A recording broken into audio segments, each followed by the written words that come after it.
ઘણા બધા એવા સારા વ્યૂ આવ્યા, લાઈક બહુ બધી આવી છે અને ઘણી બધી સારી કમેન્ટ આવી છે. મને છે દેખાણું નહીં, લાજ કાઢેલી હતી ને તો, અને આ વાયર આવ્યો પગમાં. ચોમાસામાં છે ને વરસાદ પડતો હોય ને તો ગરમ ગરમ ખાવાની મજા આવે ને એવો નાસ્તો બનાવવો છે. નાસ્તો બની ગયો છે, જેને આપણે આપ્યો ચટણી સાથે, તો વખાણ કરે છે, બહુ મસ્ત બન્યો છે.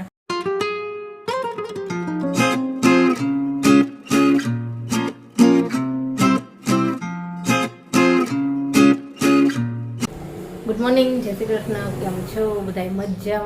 મજામાં જશો તો જો રસોઈ ને બધું થઈ ગયું. સવારમાં ટિફિન ને બધું થાય એટલે આજે છોકરાઓને આપી વેજીટેબલ સેન્ડવિચ, કેવીનના પપ્પાને આપ્યું રીંગણાનું શાક, રોટલી, પાપડ, દાળ ભાત એવું, અને બધું કામ પતી ગયું. વાસણ બધું થઈ ગયું હોય અને અમારું જમવાનું સાથે બની જ ગયું હોય. રીંગણાનું શાક કર્યું છે, રીંગણાનું શાક કામાં કાઢી લીધું છે, બધા વાસણ ધોવાઈ ગયા હોય. અને હવે મારે છે ને મારું વિડીયોનું કામ કરવાનું હોય. આ બધું પતે ને પછી હું મારી વિડીયોની શરૂઆત કરું. જે કાંઈ મારે નવીન વિડીયો કરવા હોય, કુકિંગ વિડીયો કરવા હોય, હવે આ બધું પતે ને પછી શરૂઆત કરું. તો અત્યારે તો છે ને ફાલુદાનું પેકેટ લાવી હતી, પણ હજી બનાવ્યું જ નહોતું. હવે તો ચાલો, હજી ગરમી બહુ જ છે, જોરદાર. જો અત્યારે પરસેવો થઈ ગયો છે, અને તો આપણે ફાલુદાનું પેકેટ પડ્યું છે તો બનાવી નાખીએ અને સાંજે સરપ્રાઈઝ આપીએ બધાને. તો રોજ ફાલુદા છે મારું ફેવરિટ. મને શરબતમાં રોજ શરબત જ ભાવે અને આ ફાલુદામાં રોજ ફ્લેવર જ ભાવે. મજા આવે એકદમ, જાણે આપણને ઠંડક આપતું હોય ને એવું લાગે. એટલે અત્યારે ફાલુદા બનાવું છું. અને કાલે આપણે વિડીયો મૂક્યો તો વેસ્ટમાંથી બેસ્ટનો, કે ચોમાસામાં આપણે ઘરમાં કપડાં સૂકવવા માટે દોરી માટેની વ્યવસ્થા હતી, કે 2 પાઇપના ટુકડા હોય એની મદદથી જ આપણે મસ્ત દોરી બનાવી હતી, કે તમારે સતત દોરી બાંધેલી ના રાખવી પડે. જ્યારે તમારો ઉપયોગ કરવો છે ત્યારે લગાવી દો, અને ઉપયોગ થઈ ગયો તો તરત કાઢી અને સરસ એને વાળીને મૂકી દઈ શકો. એવી સરસ આપણે મસ્ત દોરી બનાવી હતી અને એમાં બહુ સારો સપોર્ટ મળ્યો. ઘણા બધા એવા સારા વ્યૂ આવ્યા, લાઈક બહુ બધી આવી છે અને ઘણી બધી સારી કમેન્ટ આવી છે. ઘણાએ બહુ વખાણ કર્યા છે, તો બધાને થેન્ક યુ. અને હજી મારે ચોમાસા માટે છે ને ઘણા બધા વિડીયો બનાવવાના છે, કે જે ખૂબ જ હેલ્પફુલ હોય, બધાને ઉપયોગી હોય, ઘરમાં પડેલી વસ્તુમાંથી જ બની જાય અને કોઈ પણ બનાવી શકે, બધાયથી બની જ જાય એવી બધી વસ્તુ આપણે બનાવવાની છે. પણ જેમ જેમ ટાઈમ મળતો જશે ને એમ હું બનાવીશ. કામની થોડીક જવાબદારી વધારે રહી છે. જો સવારમાં વહેલાની અહીંયા ઊભી હોય ને તો વાહનનો અવાજ આવે છે બહુ જ. આ પ્રોબ્લેમ અમારે બહુ રહી છે. મેઇન રોડ ઉપર મકાન છે ને, એટલે સતત મોટા વાહનો નીકળતા હોય એટલે અવાજ થયા રાખે. એટલે સવારમાં જ મારે ચાલુ થઈ જાય. છોકરાઓનો ટિફિન બોક્સ માટે હોય, લંચ બોક્સ માટે એનું હોય, એનું પતે પછી ચા નાસ્તો અને પાછું કેવીનના પપ્પાનું ટિફિન, પછી અમારી રસોઈનું કરી લઉં, પાછા વાસણ, પોતું, કપડાં મશીનમાં નાખવાના અને સાફ સફાઈ બીજી બધી, ને એટલું બધું કામ હોય કે સતત મારે ઊભું જ રહેવાનું આવે. સવારથી ઊભી હોય ને તો લગભગ બપોર સુધી મારે ઊભું રહેવાનું જ આવે. બેસવાનું તો આવે જ નહીં. ખાલી કેટલી વાર બેસું ખબર છે, કે ચા નાસ્તો કરવા માટે બેસું ને એટલી જ વાર બેસું, અને પછી બેસું ને તો એવું થાય કે હવે ઊભું જ નથી થતું, એવા પગ દુખતા હોય. અને પગનો દુખાવો મને થઈ ગયો છે હમણાંથી. 7-8 વર્ષ પહેલાં છે ને હું પડી ગઈ હતી. ત્યારે દાદા હતા, તો દાદાની હું લાજ કાઢતી ત્યારે. તો એવું થયું કે દાદા હતા ને તો લાજ કાઢેલી અને પાછી કપડાં ધોવાના મશીનમાં નાખવા હતા.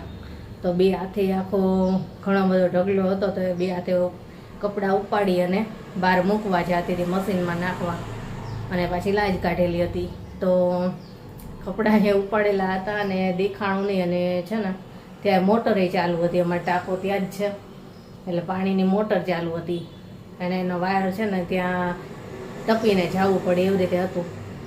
અને મને છે દેખાણું નહીં, લાજ કાઢેલી હતી ને તો, અને આ વાયર આવ્યો પગમાં. એક બાજુ કપડાં હાથમાં, એટલે કાંઈ પકડી લઉં એવું ન થયું, કે પડવા રહું તો હાલો કાંઈ ટેકો લઈ લો એવું. એટલી ખરાબ રીતે પડી, બહુ જ ખરાબ રીતે, કે ગોઠણમાં વાગી ગયું અને અંદર લોહી જામી ગયું, ગોઠણની અંદર ઇન્ટરનલ જે થાય ને એવી રીતે અંદર લોહી જામી ગયું. બારે આમ કંઈ દેખાય નહીં, પણ દુખાવો એટલો બધો, પાછો હાથનો પછી આમ થંભો દેવાઈ ગયો તો અહીંયા વાગેલું, અને એટલી એવી રીતે પડેલી ને કે ઊભી જ ન થઈ શકું.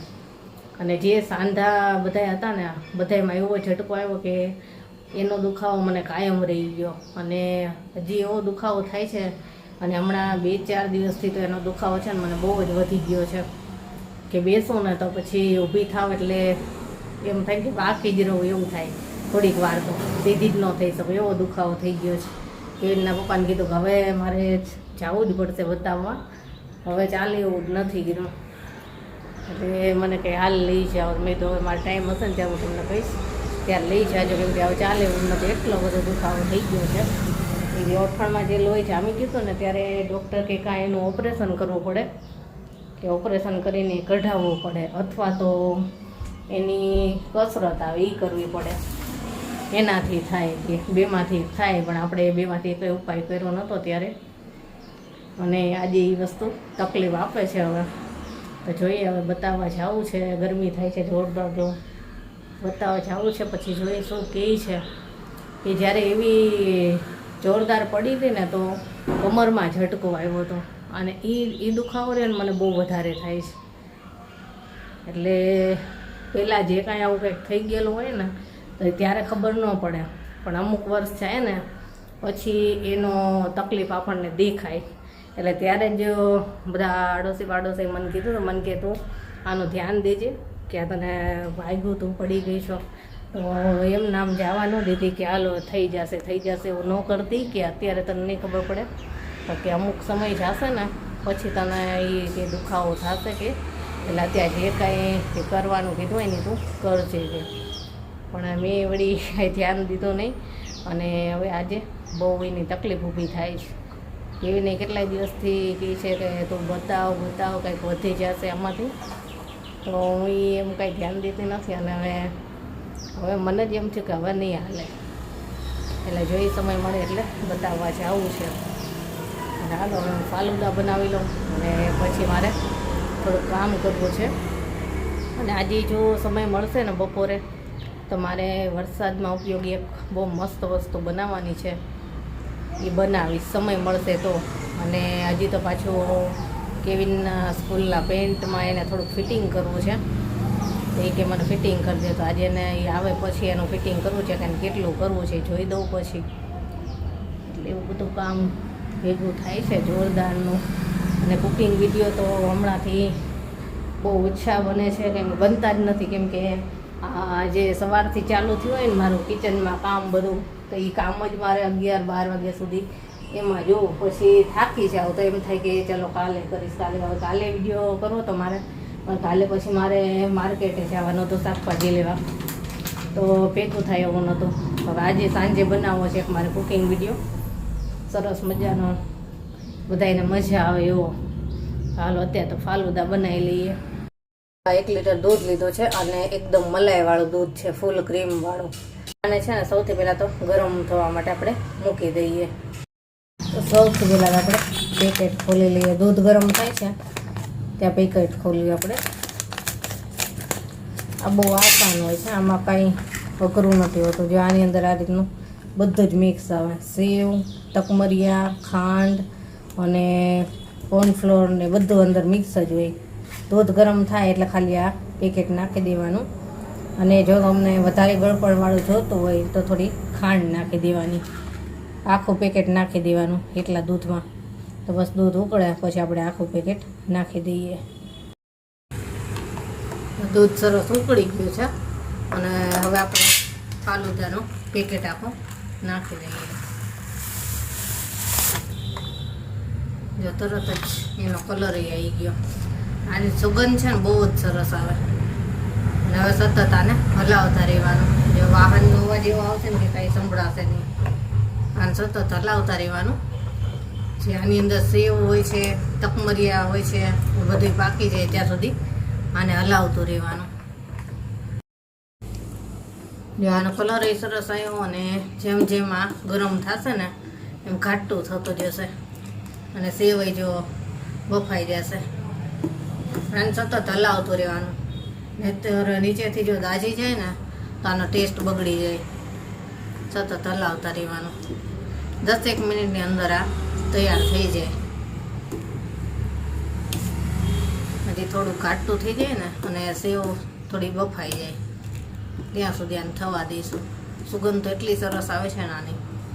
આમાં બધા ફ્લેવર હોય છે, પિસ્તા, બદામ, કેસર, બટરસ્કોચ, ઘણા બધા ફ્લેવર હોય છે આ ફાલુદા પેકેટમાં. પણ વધારે મને છે ને આ જ ભાવે છે.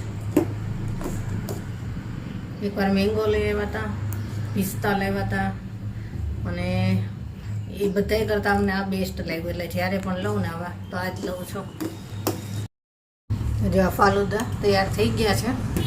સેવાઈ બફાઈ ગઈ અને તકમરિયા ફૂલી ગયા છે. અને હજી જેમાં પડ્યું રહેશે ને એમ તકમરિયા ફૂલશે સરસ. તો બસ હવે ગેસ ઓફ કરી દેવાનો છે. જો દૂધ એ ઘાટું થઈ ગયું છે અને જેમ ઠંડુ પડશે ને હજી એમ વધારે ઘાટું થશે. એટલે ગેસ ઓફ કરી અને આને ઢાંકી અને રૂમ ટેમ્પરેચર ઉપર આવવા દઈશું અને પછી આને આપણે ફ્રીજમાં ઠંડુ થવા માટે રાખશું. તો જાળીવાળું ઢાંકણ ઢાંકશું એટલે જલ્દી ઠંડુ થાય અને ઠંડુ થાય પછી જ આપણે ફ્રીજમાં રાખશું. ફાલુદા બની ગયા અને ઠંડા થવા માટે રાખી દીધા. હવે ખાલી કપડાં સુકવવાના બાકી છે અને પછી મારે બેસવું છે વિડીયો એડિટ કરવા. ત્યાં તો છોકરાઓ આવી જશે અને પાછું કામ ચાલુ થશે, જમવાનું અને વાસણ પોતું અને બધું થોડુંક કામ મારું કરી લઉં વિડીયો એડિટિંગનું ને હું. હાલો જમવા. જો જમવાનું તૈયાર જ છે. છોકરાઓ આવી ગયા સ્કૂલેથી, જમવા બેસી ગયા. રીંગણાનું શાક છે, દાળ ભાત, રોટલી, ફ્રાઈન્સ અને છાશ.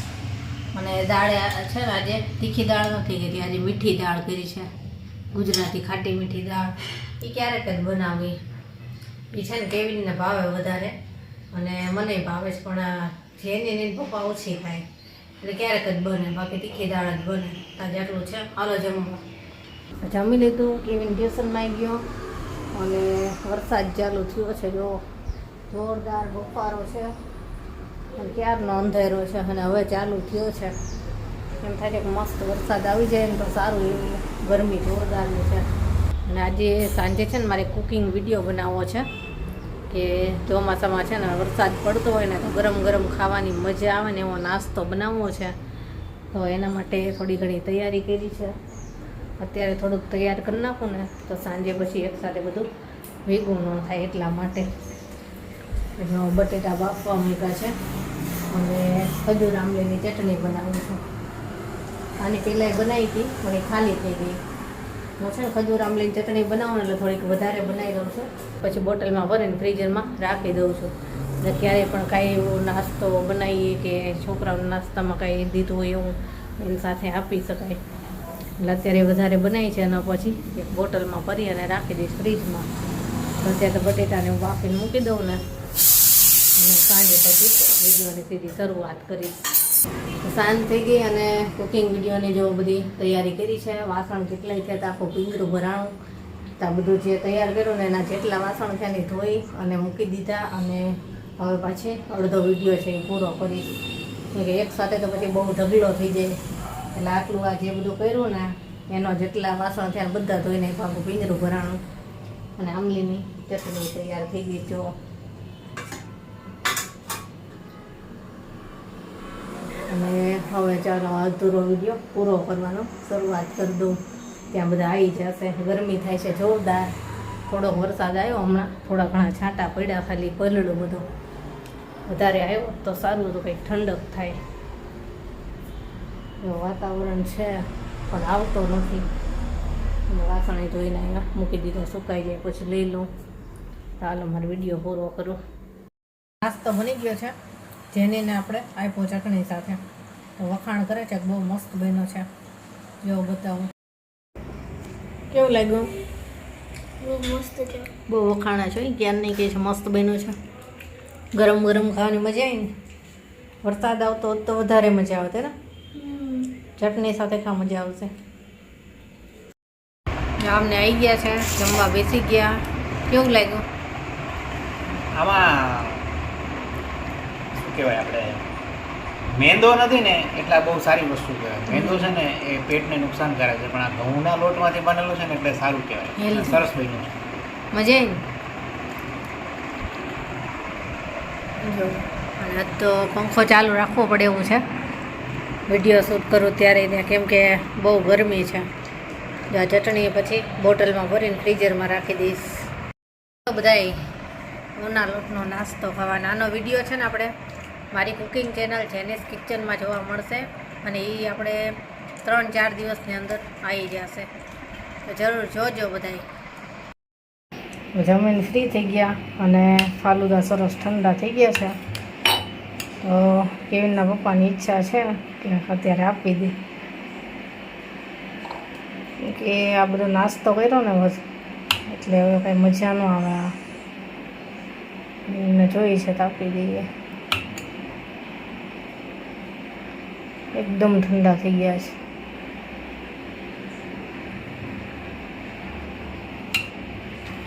થોડાક ડ્રાય ફ્રૂટ નાખી દઈએ. નાસ્તો એવો કર્યો ને એટલે પેટ ભરાઈ ગયું છે. તો કેવિન ગયો તો વાળ કપાવવા, એટલે એ જમવામાં બાકી હતો. કેવા બીના કેવિન?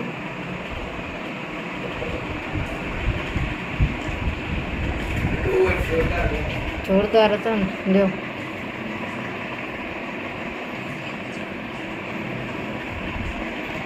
જેની સુઈ ગઈ જો, એને વહેલા ઊંઘ આવી જાય, નાઈને તરત સુઈ ગઈ છે. હાલો જમીને ફ્રી થઈ ગયા, ફાલુદા આપી દીધા બધાને. આવો નાસ્તો કર્યો હોય ને પછી ઓછું ભાવે એવું બધું. તો કેવિનના પપ્પાને છે ને સ્વીટ વસ્તુ ભાવે છે, એટલે એમને ને કેવિને બે ખાધા ફાલુદા. અને જેની સૂઈ ગઈ હતી ને મારી ઈચ્છા નહોતી. અને આનો વિડીયો છે ને જે આપણે બનાવ્યો છે ને આજે નાસ્તાનો, 1-2 દિવસની અંદર આવી જશે જેનીસ કિચનમાં. વિડીયો એડિટ ક્યારે થાય છે એના ઉપર આધાર રહેશે, કેમ કે કાંઈ જો કામ આવી ગયું વિડીયો એડિટ થતાં વાર પણ લાગે. એટલે ઘણી વખત તો એમ કહું કે કાલે આવી જશે, પણ ઘણીવાર જો કાંઈ કામ આવી ગયું હોય, ક્યાંય જવાનું થઈ ગયું હોય તો વિડીયો નથી પણ આવતો. એટલે કહું છું કે 2-3 દિવસમાં આવી જશે. ટ્રાય કરીશ કે હવે કાલે જ જો થઈ જાય ને તમારે કાલે જ વિડીયો એની પતાવી દેવો છે. અને જોજો બધાય, ચોમાસામાં જો ભજીયાને એવું ન ખાવું હોય ને તો આ નાસ્તો ખૂબ જ હેલ્ધી અને બહુ સરસ છે, ખાવાની મજા આવશે, બધાને મજા આવી.